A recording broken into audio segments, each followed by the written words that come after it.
We are here for the next week of Challenge Series action. After executive function hiatus, the content creator got lazy and couldn't sleep properly. And by that I mean I was waking up at normal times, and my body and brain hated it. I'm still kind of doing that, but it's, I had a sudden inspiration to, go back to, get back in the saddle again, so to speak. We start things off with the 675 class from Suzuka Circuit to begin week 170.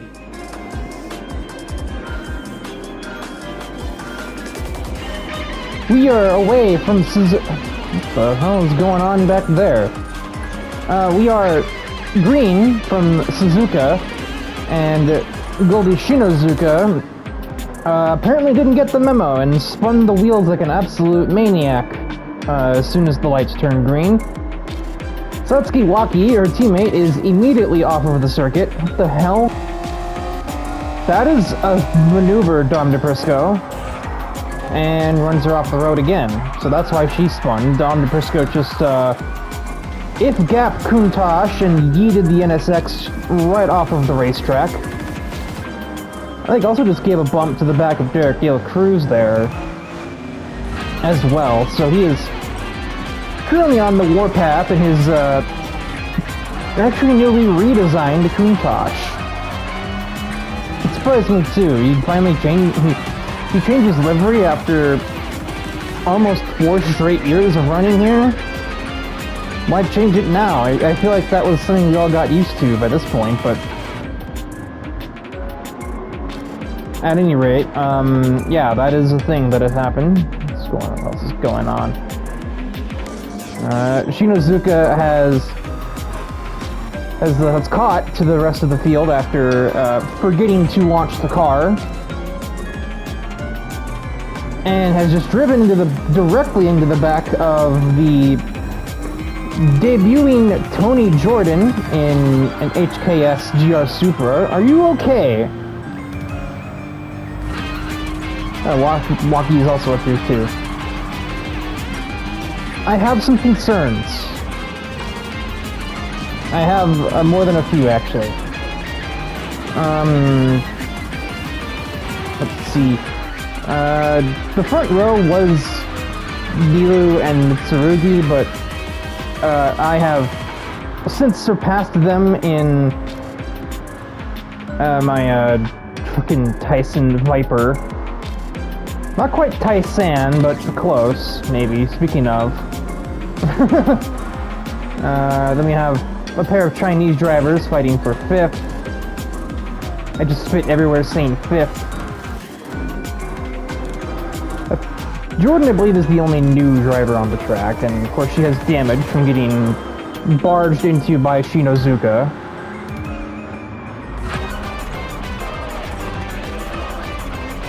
The Charger driver does not pit for the damage that she has. Niru falls to 4th, having been passed by Akari. She was the pole sitter, but the Z seems to be a little bit off of the pace and is now under threat from Sun Lao in the RX-8.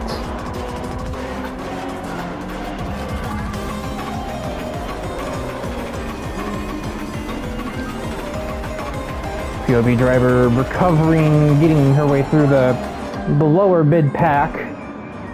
Very sideways as she gets ahead of Alice Carson in the Spoon Honda S2K. Almost into the top 10. Has a lot of Southern Speedco cars to pass if she wants to get there. Meanwhile, Akari is going for the 2nd position, and she just attacked her teammate at the hairpin with no success currently.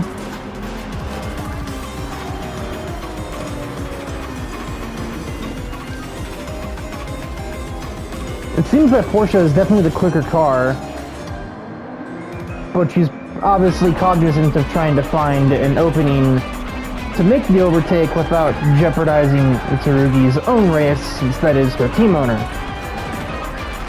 Sun Lao looks like he will have a run on Nilou heading towards 130R. We'll see if he can, and he will not commit. I was gonna say if he can capitalize, but he can't even attempt. He'll just take it on the way out, but he will stall out. Shinozuka past Tomlin and McIntosh. Now passes Derek De La Cruz at Castillo Triangle into 8th in the Wounded Beast of a Hellcat. They are 4 wide. They're 4 wide. Yeah, they're 4. Whoa, and around goes the Charger. Nilou gets collected. Shinozuka blaring the horn. My camera work was not excellent there. Derek De La Cruz gets a solid view of this shit. She nearly spins the car trying to get alongside those 3. Actually, DePrisco probably gets a better view. Yeah, look at this! Look at this absolute insanity. And it ends exactly how you'd think 4 wide into Suzuka turn 1 ever would end. I don't know what in the fuck Shinozuka was expecting. And she has the audacity to blare her horn like that was anybody else's fault.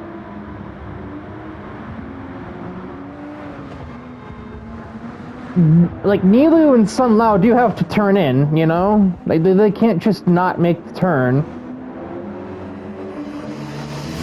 So that spins Shinozuka. That damages Nilou's right front suspension. Sun Lao also gets damaged from this. So Hu Tao is the only one who is fine.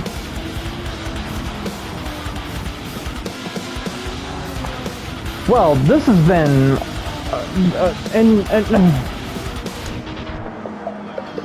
if Logan were here, he would probably say that he's not sober enough for this. And for once, I would agree.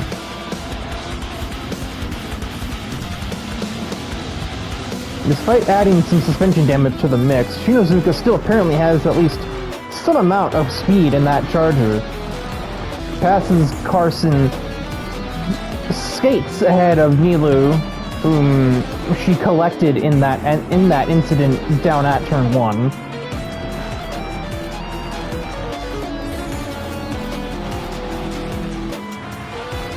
Sizing up McIntosh again. Makes it stick.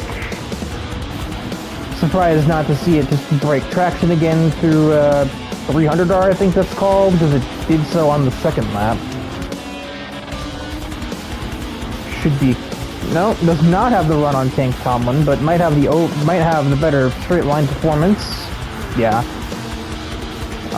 That is a bad idea. Who am I kidding? Like, you give a shit. Double overtake at 130R. Sometimes the broken clock is still showing the right time of day. What the fuck am I looking at? And I was not privy to any of this. I was comfortably in the lead, just vibing in my lane. Tsurugi and Nakari were there, but they weren't really huge threats. Hu Tao now joins them in a battle for second place effectively, but here comes trouble. Running directly into the back of Hu Tao, who, God forbid, slowed down to try and let Akari, you know, not fly off the track. Oh, and she has the nerve to blare her horn at Hu Tao as well when she was slowing down to allow Akari to complete the turn, and she's gonna run her off of the road. Pushing, you know, innocent driver Hu Tao into the dirt. I don't know if that's revenge for brake checking her, or she also thinks that Hu Tao was somehow to blame for her crashing when they were 4 wide with Nilou and Sun Lao.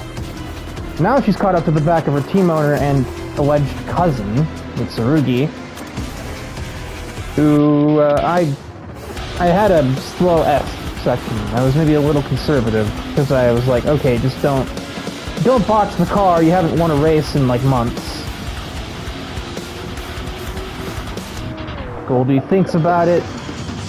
For once, actually has some kind of forethought and decides not to do that.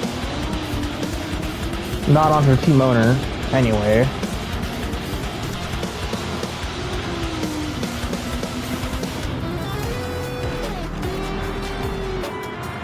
Now she will make the effort just to barely maintain traction through there.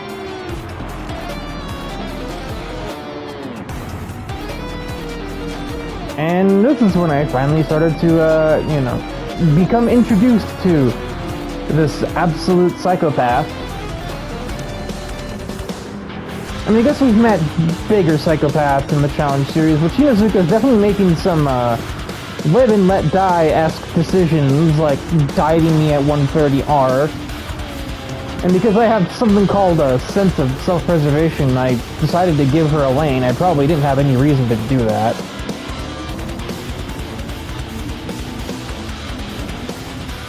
White flag is in the air. Battle of dodges. Hu Tao hits for the damage that she never really should have gotten. And the slipstream worked a lot for the Hellcat, but I was just able to brake later. And then she puts the bumper to me, so I was not ecstatic. I wasn't at where we were at Bristol, apparently. I know NASCAR used to race here, but that was almost... Actually, no. Was that over 30 years ago, or was that exactly 30 years ago?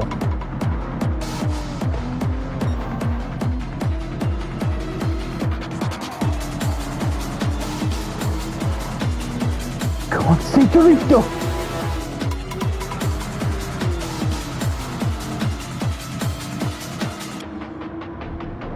Yeah, this drive from Miss Shinozuka is, I think, the epitome of she used the wrong formula and is still finding a right answer. I get a little testy because, you know, she did put the bumper to me at turn 2, so I decided to send it.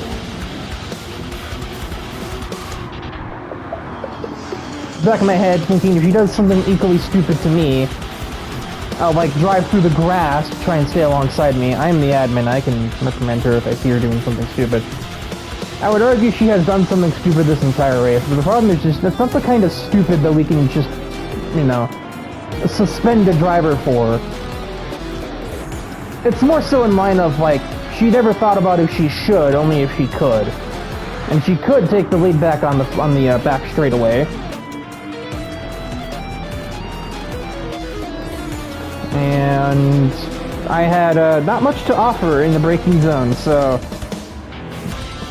despite everything, including very sideways at the chicane, it is going to be a win for Goldie Shinozuka once she eventually maintains traction. She made it a lot closer than it really should have been, honestly. But that is a victory for this. It is not a good debut for Toni Jordan. I don't really think I could really say it's her fault either. She will place in dead last. It is a 1-3-4 for Team Cassiopeia. I know there are other members of that team in this race. Yeah, Satsuki Waki places 13th. After getting run off the road by Dom DePrisco early on, DePrisco himself managed 5th after starting, I think, like, in the bottom half of the grid. So I guess it's a strong showing for his first race with the new look, but it's not exactly a debut for him, unlike for Jordan. And it's not really a debut for Mitsurugi and for Shinozuka, but it's still really close. This is like their second or third start each. But, yeah, I guess we'll just go to Tuesday and see if maybe they're a little smarter over there, perhaps. Tuesday takes us across the ocean into the Yas Marina circuit in Abu Dhabi. This is... Even though it is actually still the late evening, this is actually the earliest in the day that we've ever raced here. In the, you know, I would say half a year that we have been doing so. So this will be a bit of a test of heat tolerance, which is why I did not participate.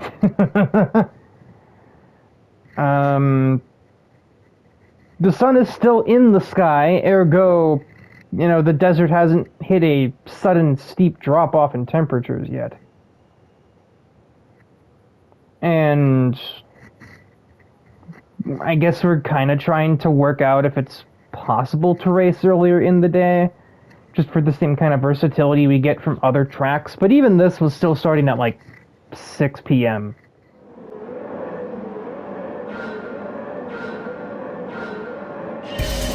For the second day in a row, Mikoto Mitsurugi starts the race from P2. Xenon in the Viper Group 4 is the POV car, all the way down there. Passing her teammate, Silica, among a couple of others. Let's see, debuting cars, I know there are a few. Yeah, there's the obvious one. Haley Larson has her second vehicle, and it is... well, it's definitely the epitome of Demon Sports / Racing Wolves. How the hell did you get your hands on that stuff? A 1965 Honda F1 car is just kind of fucking here, because that makes sense.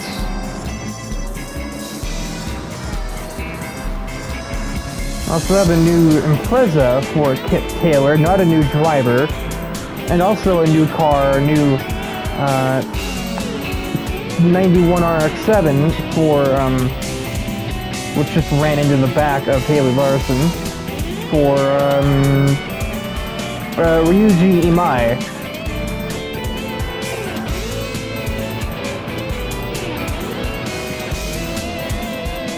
I did not think Futaba would be off to such a strong start. Moving from 5th to 2nd on one lap. Yo is in a relatively comfortable lead for the moment, but everybody is like really spread out, except for apparently these two fighting for 6th at the moment. Xenon makes her way into the top 10. Around the outside of Tony Berry.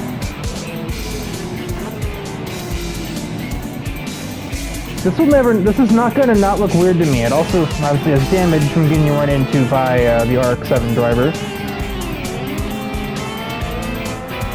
Lightest car in the whole series, but not very powerful and not very stable. It looks stable, it's not, trust me. Lap 1 in the book, Xenon up to 7th. Kit Taylor has damage from the chicane scuffle.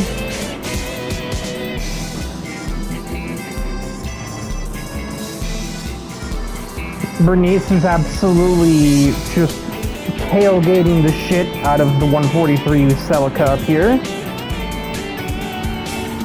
That is not a fun image to see in your mirror, I can only imagine. Down the inside the F-150 goes. And that will be the position gained for the 235 truck. Xenon following in kind up to 6th now, having passed Diamante and just Diamante, that's right. Technically passed Kit Taylor when they pit, not on the track. Now Mikoto is in a Demon Sports sandwich. I don't envy that whatsoever. Trying to stick with Bernice, but also Buck Angelos is rapidly closing in, and Xenon is somewhat less rapidly closing in on Buck. So third through 6th are kind of closing up, while the top 2 have a little bit of a breakaway. Riho is slowly gaining on the Evo 10 driver.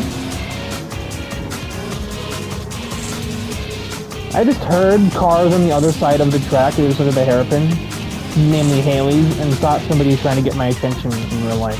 Like my grandma was trying to call me. No, just a car. The trucks are surprisingly effective at this track. And Mikoto's finding herself to be not very effective at the track right now. And Buck and Xenon both right on her tail. Xenon's gonna have a much better final turn, so it might actually be her putting pressure on the 666 Camaro first. But never mind that. Buck down the inside of the Celica, that's the car. and Sinon will just follow him through. So Mikoto loses 2 places in 1 turn. Buck is very sideways. A lot of weight transfer through that left-hander, and Sinon will take full advantage. Skip ahead to the, I guess this would be the 3rd sector, I think. Basically. The Viper made up no time in the middle sector because it's a lot of straightaways, and the aero package on this thing makes it really, really mediocre on the straight.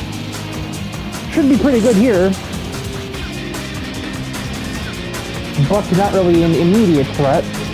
With a lap and change to go. You can hear that fucking F1 car regardless of where it is on the course. Holy shit. Isabelle finds the back of Mikoto Mitsurugi in the hotel sector. I imagine the Celica should have some advantage in this section though, since it has just more low-range acceleration and way more traction. But Isabelle doesn't seem to care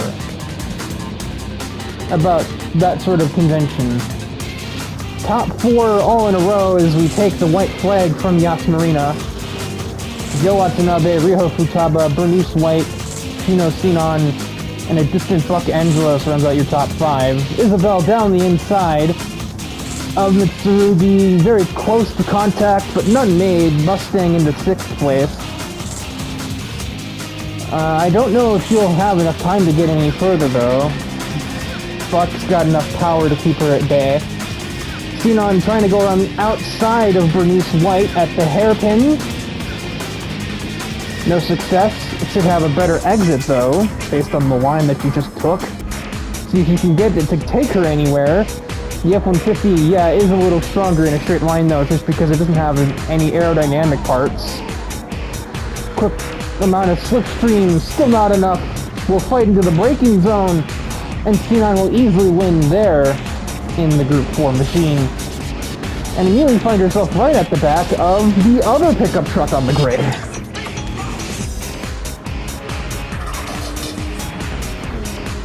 Just under a minute left of racing here to go. And Sinon still got a chance at 2nd. I don't know if she'll have a chance at the win though. Forced the long way around by the 122. That was never likely to succeed. Should still have a strong exit. Actually pushing the car so much it got sideways there. That's difficult in the Group 4. On the outside, big contact. Sinon shoved off of the circuit. Yeah, Riho, I guess, still remembers the rivalry that she had with Art of Speed. Sinon not caring though. Takes the position away anyways. 2 corners left. Yo, terrible hotel section despite a car that should be perfect for it. Final turn. Oh, yo, missed the apex. Sinon's gonna snipe it. Pun not intended. With meters left in the race, Sinon will clutch victory from the jaws of defeat. And Yo probably feels awfully damn stupid right now. Trucks finished 3-4. Bell got up to the back of Buck Angelos, but did not have enough time to try and make an overtake. Mitsurugi drops from 2nd to 7th throughout the course of the race. The debuting F1 car of Haley Larison, only with 14. Yeah, not a good day for any of the debuting drivers. They all got damage on the first lap. Haley leads the 3 of them, Kit Taylor with 15th, and Ryuji Imai, who gave that damage to Haley, comes away with a mere 18th place. But victorious is Sinon. We move from the Middle East to the middle of Italy. As we head to the Lake Maggiore circuit, we are running the east layout and only the east layout, so we do not head down. Yeah, you can see the difference there. We do not head down the hill to the banked corner. We take the cutoff and run that hairpin as the last turn. That is because we are in the 600 class for this race, and we figured that would be a way too long of a lap when other options were available. So, yeah, that is the reasoning why we are not taking the infamous ski jump into fake Dover right-hander.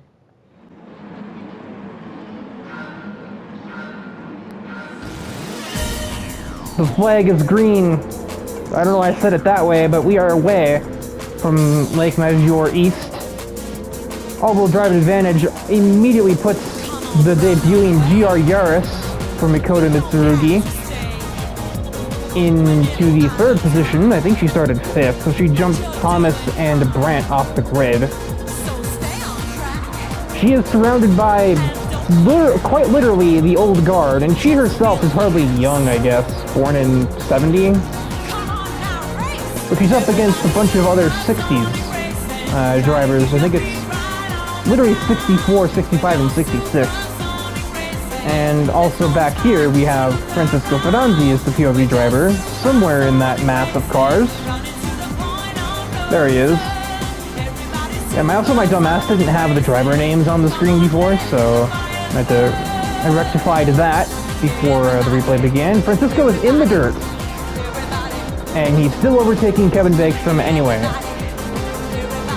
We also have a debuting Mitsubishi FTO for Hanzo Nakayama, in the 100 car. I think there's one more somewhere besides Mitsurugi. I may be speaking directly from my ass. I am speaking from my ass. Understood. Okay, it's just those 2 cars. An FTO and a GR Yaris. A GR Yaris who is being defended to the pit wall damn near by Siegfried Brandt, but she will get into 4th again. Pablo Hernandez might have something to say. He's down the inside of the 143, but I don't think he'll be able to hang it around the outside. No, he will instead be overtaken by Siegfried Brandt, who seizes the opportunity. A lot of Black Stallion Motorsports in this race. No Thomas O'Reilly, who's running P2, having overtaken Amber Ashhart on the second half of lap 1. Siegfried Brandt, Thrasher himself, that's the key. I think there's one more. Yeah, Veronica is also here. So, clean lap 1 for the most part. Logan and Kevin got damage, and that is it.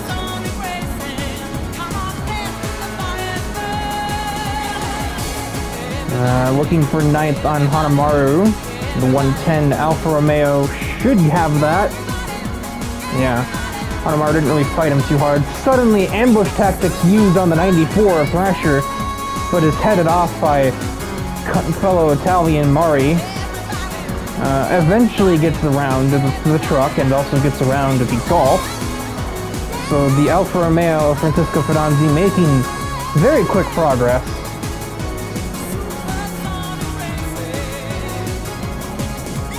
6 laps in retrospect was maybe too many. Although 5 would have only been just under 8 minutes. Instead will be just under 10. I think it should be 9.5 when we're done here. Ashhart is not really able to keep up with the top 2. She's instead leading a train of Brandt, Mitsurugi, Fernandez, and now Francisco Ferranzi, who goes for a move on the M3, and that is done. Papa Francisco showing that you can, in fact, make the front-wheel drive drivetrain work. Only in this category. 640 and above, it's really sketchy, and if you're running it in 675, you are asking for difficulties. Out-drag Mitsurugi down the back straightaway, and it's just going to have the overspeed on Brandt and maybe Ashhart. The Renault keeps her nose there, but could not maintain any sense of inertia through the left-hand turn. Now he's got a little bit of distance to make up to get up to Thomas O'Reilly and Liza Kaiser. The history between her and Francisco is pretty well known, and Thomas O'Reilly is just roadster in the middle in that, shall we say. Jump ahead about a third of a lap. Francisco not making the most progress. Siegfried Brandt will overtake Ashhart for P4, and he will see if maybe he has an answer for the elder statesman of the Challenge Series up here. O'Reilly has remained very close to Liza since we took the green, but now he has a new, another pair of headlights to worry about as Francisco Ferranzi joins the bingo party up here.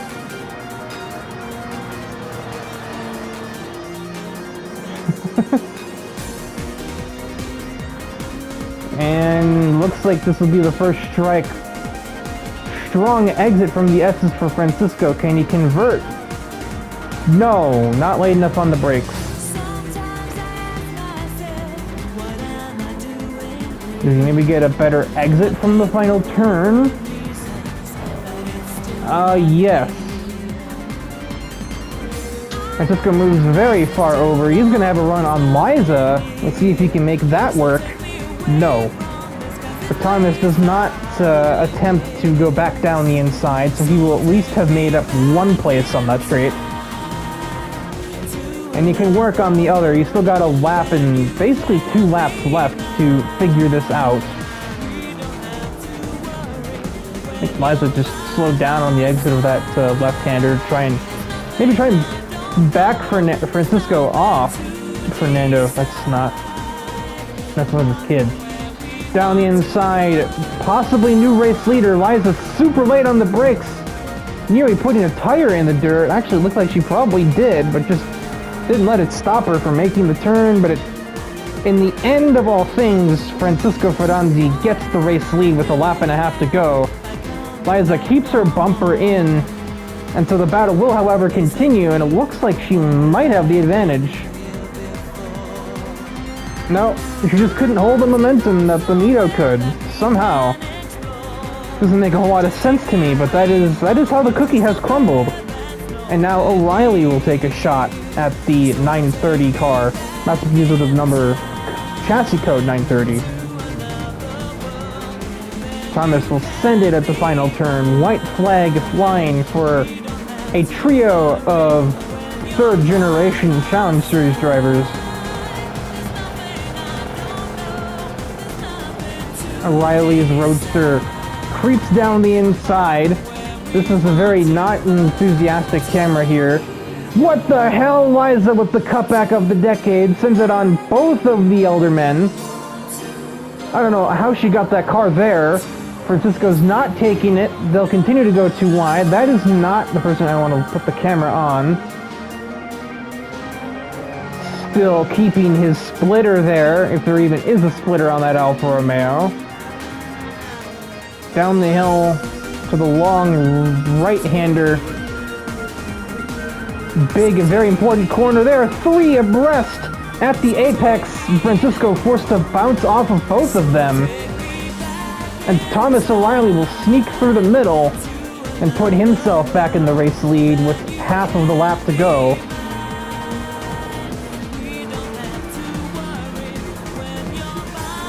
Three oldest drivers in the series throwing haymakers. Bingo night just got real fucking intense. Around the outside, the 110 goes. That might be the decisive overtake. Unless Thomas goes for a desperation maneuver. Oh, he sure wanted to, but Francisco headed it off. He was not allowing any further drama. And after a very long duel, no, three-way battle, hometown hero Francisco Ferranzi will be the one victorious. Thomas second, Liza third, a very distant fourth position finish for Siegfried Brandt, who leads home a train of at least 5 other cars. The debuting Yaris of Mitsurugi drops from third at the end of sector 1 on the first lap to finishing P9. And the other debuting Hanzo Nakayama comes with only 13th.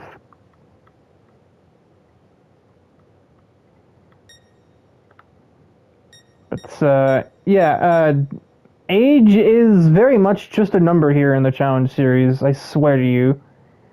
It doesn't matter if you're 18 or 58.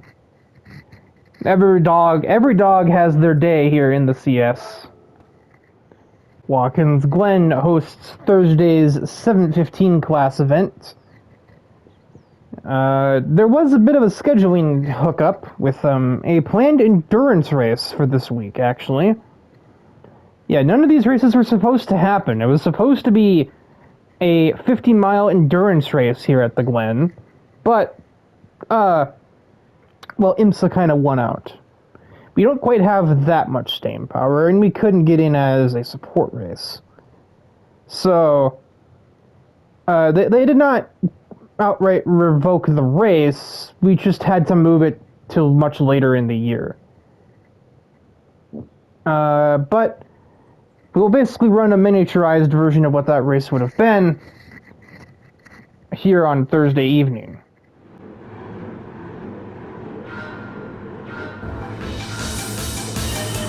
We are away from the Glen.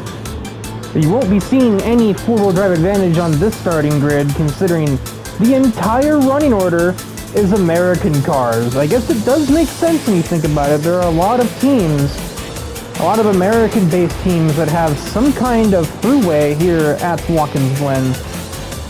Some form of connection or something or other. I got up the S's by Taro in the Mustang. I was the pole sitter. I didn't feel like throwing hands for it yet. We have 5 laps of racing to do. I do not believe we have any debuting cars. No, I lie. We have Riley Blanchard with a C8 Grand Sport, running 15th, and Madison Palmer with a heavily race-modified 69 Camaro with damage in 18th. Seems to run into the back of Lily, and Lily just ran into the back of Winter.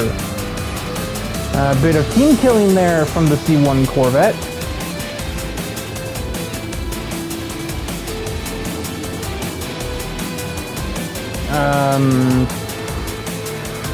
I'm sure that'll be a fun conversation to be part of in the Demon Sports Garage later. They are 3 wide behind our POV driver, a trio of red American sports cars on 3 different teams. Demon Sports, Southern Speed Co., and Mopar Garage fighting here. As Ty McIntosh is the POV car running in 8th at the moment. Make that 7th. He will embarrass Russell Wagner through the second to last turn.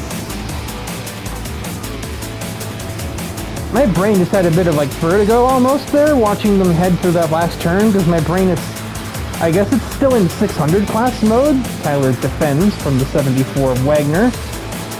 And he will succeed in keeping P7. So I guess just the speed difference between those 2 categories kind of gave me a bit of a Windows error in my head for a minute. Oh, that is massive overspeed on Larson and on Thrasher, who will block his fellow admin at the top of the hill, and then defend going towards the chicane. And the Time Mobile is not deterred. We try to go all the way around the outside of Nico. Contact made. And this is not a part I'm super proud of from the 307.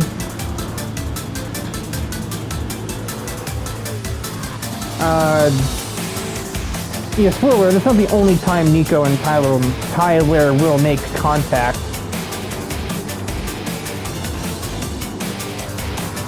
I guess Nico's plan was defense, and Nico cuts him off on the exit there. Defends into the heel, and that's clean. She's trying to keep him away from me so that I can stay on the podium.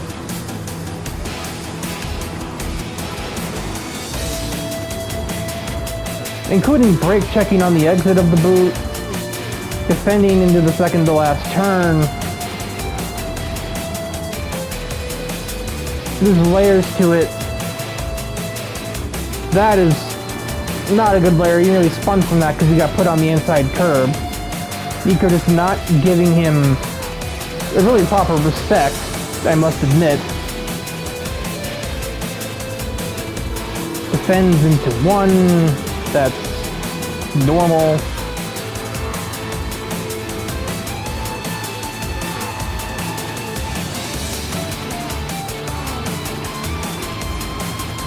cuts him off up the S's.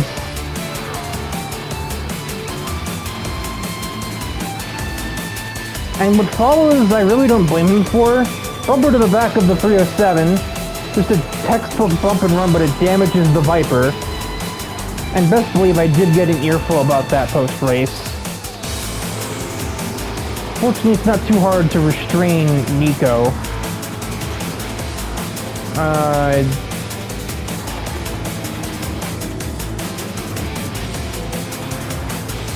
Praying this to turn into the next big rivalry. Those who don't know, Tyler was also kind of a protege for Nico, or not, other way around. Sort of a mentor for Nico at a certain point, along with me. It was late season 1 when this happened. God, those engines up here, Jesus, Milo shift.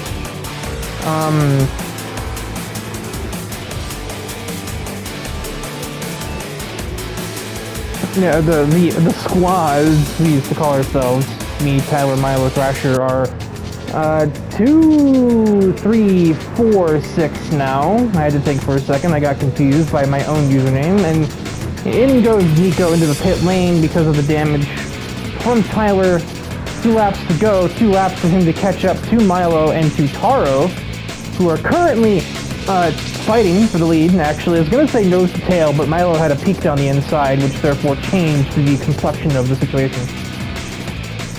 You don't have to skip ahead too far for McIntosh to catch the lead 2 cars. Taro does not have much speed in the corners, and that's made very clear as he's holding up Milo through them and allowing McIntosh to easily navigate at least one of them, possibly Taro himself, forced a long way around, but he just might have the cornering to hack it, considering that Mustang is incredibly not grippy. Instead is defeated by Milo at toe. Taro is super sideways, they're almost 3 wide on exit, but despite that huge slide, Taro remains in the lead. Milo is going to attempt to go for the lead here. Around the outside at the heel. Going to be tricky. Might have just done it though. Taro with a huge slide on exit, and the lead goes to Milo in the Camaro. The heavily modified, barely recognizable as a Camaro. McIntosh capitalizes on the weakness, gets ahead of the 290 car. 1 lap to go, not sponsored by Credit One Bank if you were curious, from Watkins Glen. Tyler versus Milo fighting for the win was not on my bingo card, I must say.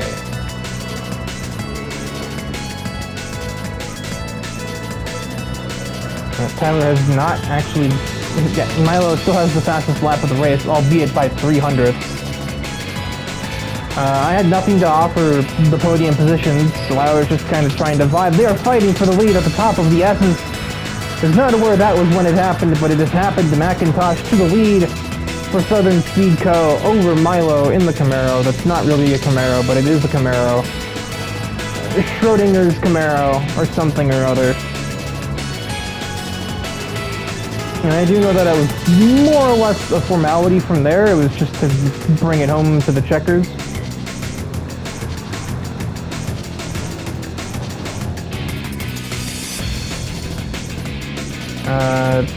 Thrasher ended up with damage, so that kind of ruined the squad check, so to speak. It is still going to be, spoiler, it does end up being 1-3-4 by the end. I do keep the attacking Russell Wagner and Dick Trivial away. And, inexplicably, but I do.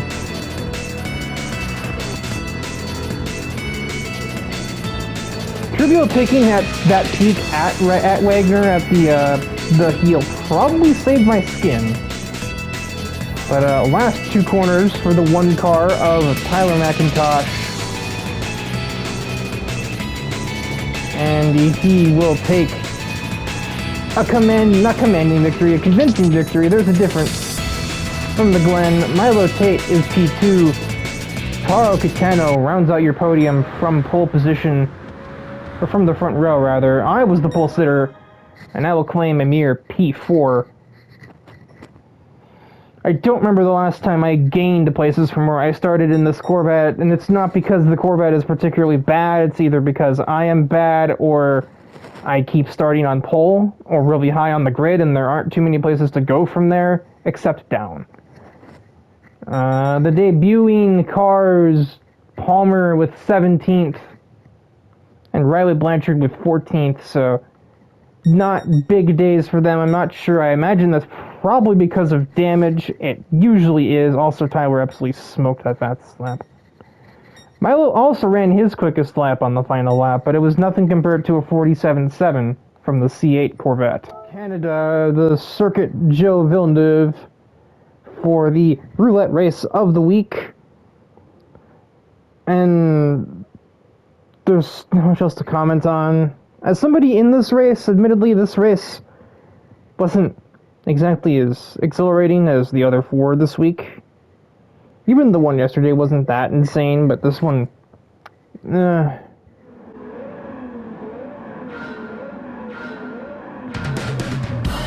You're away from Montreal/CGV, and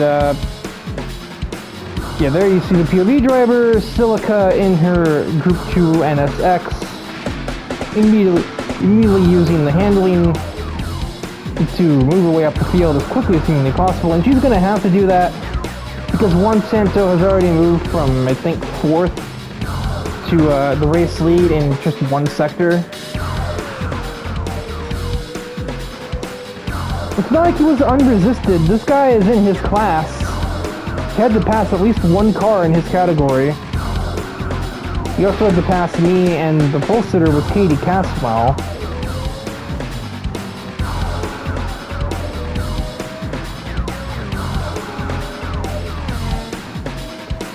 Silica's already in the 7th, trying to fight her way past me actually, but Lightning is going to shoot himself directly in the foot while his satellite teammate of Bernice, who somehow didn't get damage from any of that, and ran into the back of Katie Caswell. But the bigger news is that he damaged his own car, which means he is not going to be challenging Silica for any kind of pride or anything on Best Super GT car.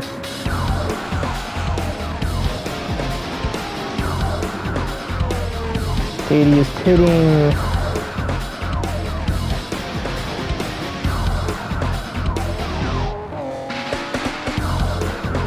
In goes Lightning. McIntosh is in this race again, trying to go 2 for 2 in the week with this Corvette.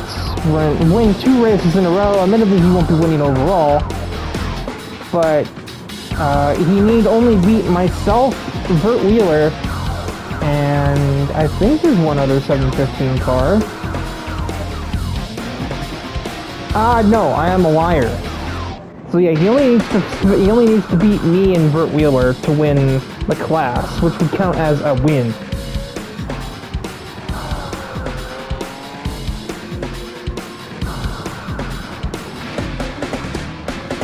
Bernice is stuck amongst us 715 cars at the moment.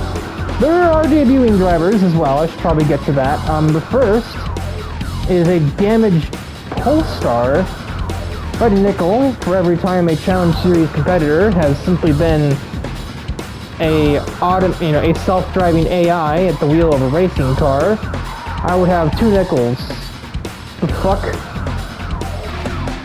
And the other one is a returning driver in the form of Molly Rivers. Her other cosplaying friends are still around. They just kind of work on the car. Lexi Rose, who was one of, the one that had the Ferrari, she's more of like the crew chief or spotter.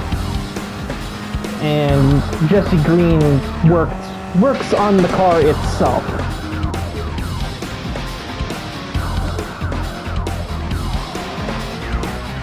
I suck, by the way.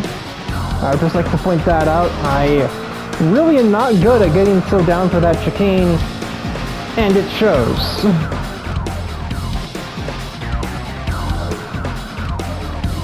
And despite me having damage, Bert Wheeler still sees fit to try and move me out of the way for position But he also has damage, so I'm not really sure. I'm not sure I understand. So that just means that Tyler just gets, I wouldn't say it's a free category win, but well, me and Vert certainly ain't gonna fucking stop him. Not when I'm driving like that, and Vert is damaged from the way he decided to pass me after I drove like that. At the second chicane on the lap, Celica outbroke Carson Hawkins with ease, as you'd probably expect. And moves her into second. Spoiler alert, that is the last time she will be overtaking anybody, as Juan Santo had a massive lead that really didn't shrink a whole lot throughout the runtime of the event. Skip ahead to the start of lap 4. Hawkins is not really able to keep up with Celica too well. Bernice is re-entering the picture, but she's a pretty long ways away. Tyler on an island leading his category. Lightning gets damaged again, having run into the back of Nico. So this fucking klutz is gonna knock himself completely out of contention with that stunt. And Bonnie Vale, I believe, just got caught up in the madness. We'll try to get a replay here. Lightning, you know you can brake later than them. You have to be aware of that. Okay, so yeah, he ran into Bonnie Vale, which gave her that damage, so... yeah, she wasn't really caught up in chaos. He just took her out first. Once again, just decides to ignore the fact that he brakes later and needs to move over accordingly. Just body slams the back of the Supra.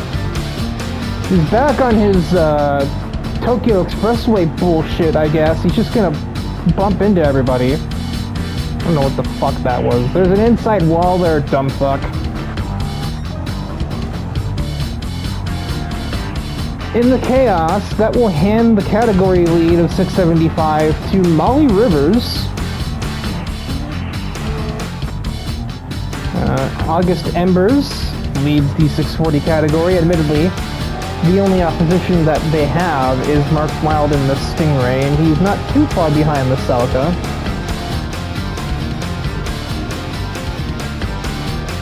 Oh, never mind. Rio Furtado is also in that class. And the 600 category is 2 cars. Oh yeah, Dean Cross. Dean Cross had a really bad race. And got stuck in the traffic, basically. But yeah, the 600 class is led by Suzuka. His only opposition in it is Nakayama. So... yeah, it's a very top-heavy field spread. There's like 6 cars in the top category.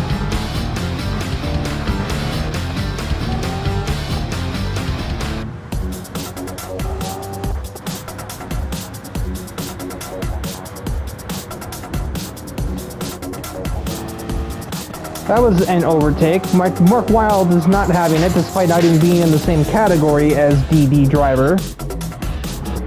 It was at this point, with what would effectively be 2 laps to go for the top category, that Juan Santo was starting to hit lap-down cars, and this is the only time where the gap would ever change between him and Celica, was when he was struggling to navigate one, such as he did with Nakayama there through that chicane. Even so, he only lost about 2 seconds. He had a 10-second lead at the start of the lap, and he, I think, built it back up to about 9 or so by the end of this lap. So he was hardly in any real threat. He was not in danger. I overtook Molly Rivers at turn 1 to at least get back ahead of everybody in a category lower than me.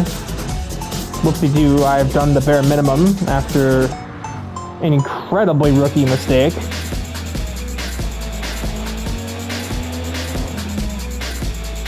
Yeah, somehow Juan Santo is about 8-9 seconds clear of his closest rival, and that's not even the lead. That's not even the least competitive category lead battle, because McIntosh is like 10 or 11 up on Vert Wheeler.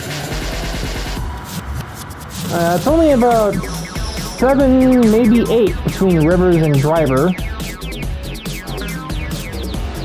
It's very close. Mark Wilde has actually caught Embers.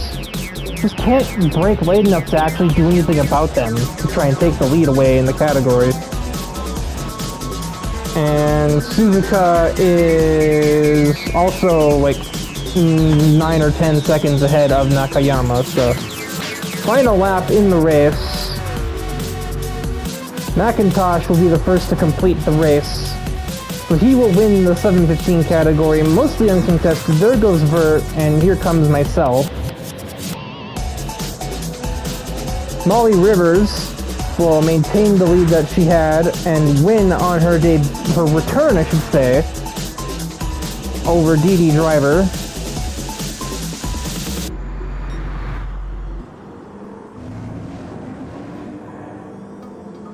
Lightning Larson makes an ass of himself again, while August Embers will close out the 640 class over Mark Wilde and Riho Futaba.